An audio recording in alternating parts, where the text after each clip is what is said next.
नमस्कार दोस्तों। आज की हमारी कहानी है छलावे की, जो कि एक सच्ची घटना पर आधारित है। तो चलिए कहानी को शुरू करते हैं। संजय एक किताबी कीड़ा था और उसे नई नई तरह की किताबें पढ़ना बहुत पसंद था।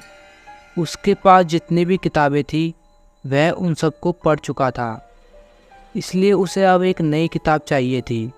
लेकिन अभी रात हो रही थी। रात में नई किताब मिलना मुश्किल था। अचानक उसे लाइब्रेरी का ख्याल आया और वो बिना देरी करे रात में ही लाइब्रेरी पहुंच गया। उस समय लाइब्रेरी में कोई नहीं था।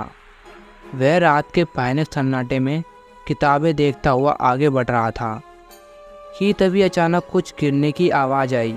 उसने मुड़कर देखा तो वह एक किताब थी जो रैंक से नीचे गिर गई थी।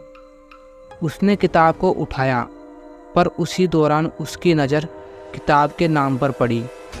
किताब का नाम था आखिरी छलावा। यह नाम पढ़ते ही उसने डिसाइड कर लिया कि वह यही किताब पढ़ेगा। वह काफ़ी इंटरेस्टिंग लग रही थी। वो फ़ौरन उस किताब को इशू कराने रिसेप्शन पर पहुंचा, लेकिन वहाँ कोई नहीं था। लाइब्रेरी का सन्नाटा उसे बेचैन करने लगा। उस सन्नाटे में एक अजीब सा शोर था जिसे वह कानों से नहीं बल्कि डायरेक्ट दिमाग से सुन रहा था। अचानक उसे ऐसा महसूस हुआ जैसे कोई उसकी ओर देख रहा हो। उसने पलटकर देखा तो वहाँ कोई नहीं था। उसने खुद को समझाने की कोशिश की कि शायद मेरा वहम होगा। तभी अचानक पास की खिड़की के शीशे पर किसी चीज़ की हल्की सी छाया दिखाई दी। उसने तुरंत उस तरफ देखा, लेकिन वहाँ भी कोई नहीं था। उसके दिल की धड़कनें तेज होने लगी थी। उसने सोचा कि मुझे इस किताब को यहीं छोड़कर चले जाना चाहिए। तभी एक ठंडी हवा का झोंका उसके चेहरे से टकराया। वो घबरा गया कि एक बंद जगह पर हवा कहाँ से आ रही है। वो वहाँ से जाने के लिए जैसे ही पीछे मुड़ा तो एक लड़की से टकरा गया। उसने देखा कि लड़की के चेहरे पर अजीब सी मुस्कान थी। उसकी अजीबोगरीब मुस्कुराहट और उसका बिल्कुल सटीक समय पर प्रकट होना संजय को बड़ा अजीब लगा। वह फ़ौरन किताब को लेकर वहाँ से निकल पड़ा, लेकिन घर वापस आकर उसे याद आया कि उस लड़के ने किताब इशू करने के लिए किताब का कोड तो लिखा ही नहीं और ना मेरा साइन कराया। लेकिन वह इन सब बातों को भूलकर सीधे किताब को पढ़ने का फैसला करता है। उसने पहला पन्ना खोला। किताब के पहले ही पन्ने पर बनी एक अजीब सी आकृति ने उसे सम्मोहित कर दिया। किसी इंसान का चेहरा या कुछ और। दूसरे पन्ने से शब्दों का खेल ऐसा शुरू हुआ कि वह आखिरी छलावे की घटनाओं के जाल में खोता चला गया। पन्ने पलटते पलटते वह सब भूल गया, यहाँ तक कि अपने आप को। संजय के लिए समय मानो ठहर गया हो। इस किताब में कुछ तो है। आखिरकार जब उसने आखिरी पन्ना पलटा तो उसने महसूस किया कि किताब ख़त्म हो चुकी है। उसने नज़रें उठाई और देखा कि खिड़की के बाहर सूरज की किरणें फैल रही थी। पूरी रात बीत चुकी थी और सुबह हो गई थी। रात भर उस किताब ने उसे पूरी तरह से अपने शिकंजे में जकड़ रखा था। संजय को दोस्तों के साथ उनके फार्म हाउस पर जाना था। वो जल्दी जल्दी तैयार हुआ और दोस्तों से मिलने निकल पड़ा। उसके दोस्त मस्ती मजाक में लगे हुए थे, लेकिन संजय कुछ अलग और शांत था। उसके हाथ में वो किताब अभी भी थी। सब लोग उसके हाथ में किताब देखकर हंस पड़े, लेकिन संजय पर कोई असर नहीं पड़ा। फार्म हाउस पहुंचने के बाद वो सब वहाँ खुली हवा में बैठने का मन बनाते हैं। रात का समय था और चारों ओर एक अजीब सा सन्नाटा था। आसमान में तारों की हल्की चमक और घने पेड़ों की छाया ने माहौल को और भी डरावना बना रखा था। वो सब कुर्सियाँ लगाकर एक गोल घेरे में बैठ गए और आपस में डरावनी कहानियाँ सुनाने लगे। दिनेश ने चुड़ैल की ऐसी कहानी सुनाई कि जिससे सबके रोंगटे खड़े हो गए। फिर गौरव ने डायन की कहानी सुनाई और धीरे धीरे डर का माहौल गहराने लगा। प्रसून ने सरकटे के बारे में बताया, जो बिना सर की एक भटकती आत्मा थी। पुलकित ने पीढ़ी मांगने वाले भूत की कहानी सुनाई और उन्होंने उसे मना कर दिया। और फिर उनके बीच लड़ाई हो गई यह सुनकर सबको हंसी आ गई, लेकिन जब संजय ने बोलना शुरू किया तो सब सीरियस हो गए, क्योंकि उसकी आवाज़ में एक अलग ही सिरन थी।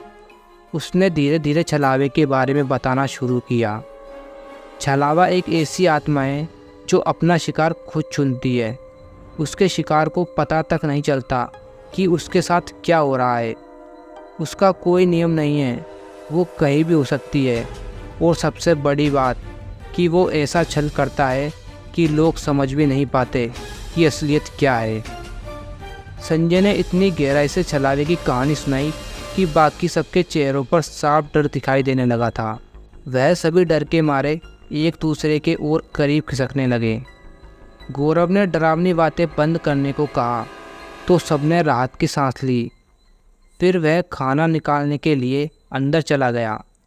संजय भी उसकी मदद करने के लिए उसके पीछे पीछे गया, लेकिन अंदर जाते ही वह जाने कहाँ गायब हो गया। गौरव रसोई की तरफ बढ़ा। जैसे ही उसने दरवाज़ा खोला, एक ठंडी हवा का झोंका उसके चेहरे से टकराया। रसोई में अंधेरा था और केवल बाहर से आती चांदनी की हल्की रोशनी थी, जिससे चीज़ें थोड़ी थोड़ी दिखाई दे रही थी। उसने ट्यूबलाइट जलाने की कोशिश की, लेकिन बटन दबाने पर भी लाइट नहीं चली। तभी अचानक उसे लगा कि उसके पीछे कोई खड़ा है। तभी उसे एक धीमी सिसकियों की आवाज़ें आने लगी। उसे ऐसा लगा जैसे वह आवाज़ उसके कानों के अंदर गूंज रही हो। उसके शरीर के सारे रोंगटे खड़े हो गए और उसने तेज़ी से बाहर की तरफ कदम बढ़ाए, लेकिन तभी उसके पाँव एक जगह रुक गए और उसका दम घुटने लगा। अचानक चारों ओर से परछाइयों ने उसे घेर लिया। उसने चीखने की कोशिश करी, लेकिन उसकी आवाज़ गले में अटक गई। उसे बहुत डर लग रहा था, लेकिन अब वह कुछ नहीं कर सकता था। परछाइयाँ उस पर झपट पड़ी और अगले ही पल कमरे में एक भयानक सन्नाटा छा गया। बाहर बैठे दोस्तों को उस भयानक घटना का जरा सा भी अंदाज़ा नहीं था। जब काफ़ी देर तक गौरव वापस नहीं आया तो दिनेश उसे अंदर देखने गया। अंदर अंधेरा छाया हुआ था और घना सन्नाटा था। सिर्फ उसके कदमों की आवाज़ सुनाई दे रही थी। जैसे ही वो एक पुरानी अलमारी के पास पहुंचा तो अचानक पूरे फार्म हाउस की लाइट चली गई और फिर अलमारी के ऊपर से एक बड़ा सा साया नीचे आया और उस साये ने अपना अजीब सा हाथ उसकी तरफ बढ़ाया। उस हाथ ने उसकी गर्दन कस के पकड़ ली। दिनेश चटपटाने लगा और उसके पैर ज़मीन से ऊपर उठने लगे। दिनेश ने चीखने की कोशिश की, लेकिन आवाज़ उसके गले में ही अटक गई। अंत में एक तेज चीख उसके मुंह से निकली और बाहर तक पहुंची। प्रसून और पुलकित दौड़ते हुए अंदर गए। उन्होंने तीनों को आवाज़ लगाई, लेकिन किसी ने कोई जवाब नहीं दिया। उन्होंने मोबाइल की फ्लैश लाइट चलाई। वहाँ का मंजर देखकर उनके होश उड़ गए। गौरव और दिनेश दोनों की लाशें ज़मीन पर बिखरी पड़ी थी और उनका चेहरा डर के मारे बिगड़ गया था। हर तरफ खून ही खून था। यह सब देखकर उनकी रूह कांप उठी। उन्होंने देखा कि संजय वहाँ पर नहीं था। वो दोनों घबराए हुए संजय को आवाज़ लगाने लगे, लेकिन संजय का कहीं अता पता नहीं था। उन्हें और ज़्यादा देर वहाँ रुकना ठीक नहीं लगा, तो दोनों वहाँ से भाग निकले। उन्होंने कार स्टार्ट की और पूरी रफ्तार से वहाँ से निकल गए। कुछ दूर चलने के बाद उन्होंने देखा कि रास्ते में संजय की कार खड़ी थी, जिसका बुरा हाल हो चुका था, जैसे उसका एक्सीडेंट हुआ हो। यह देखकर उनके चेहरों पर डर और हैरानी छा गई। इस टाइम इसके परखच्चे उड़े हुए थे। अब उन्हें समझ नहीं आ रहा था कि संजय के साथ भी कुछ बहुत अजीब हुआ है। पुलकित बस घबराए हुए कार चलाता जा रहा था। कार चलाते चलाते सुबह हो गई। दोनों ने चैन की सांस ली और कार रोककर बाहर उतरे, लेकिन तभी अचानक सब कुछ बदलने लगा। दिन से रात हो गई और चारों ओर का नज़ारा फिर से डरावना हो गया। वह वापस उसी फार्म हाउस के सामने खड़े थे जहाँ से वह भागने की कोशिश कर रहे थे। उनकी रूह कांप उठी। उन्हें संजय की कही हुई बातें याद आ गई। कैसे उसने छलावे के बारे में बताया था, जो भयानक भ्रम पैदा कर सकता है। उन्हें एहसास हुआ कि उनका भाग जाना सिर्फ एक भ्रम था। हम वापस आ गए हैं, यह सब एक इल्यूजन था। अचानक उनके सामने संजय प्रकट हुआ और उसने एक भयंकर झटके से उन दोनों को ख़त्म कर दिया। उनके शरीर ज़मीन पर गिर पड़े। इसके बाद संजय ने खुद के पेट में चाकू मार लिया। उसकी आंखें अजीब तरीके से पलटी और साथ ही उसके हाथ से वह किताब ज़मीन पर गिर पड़ी।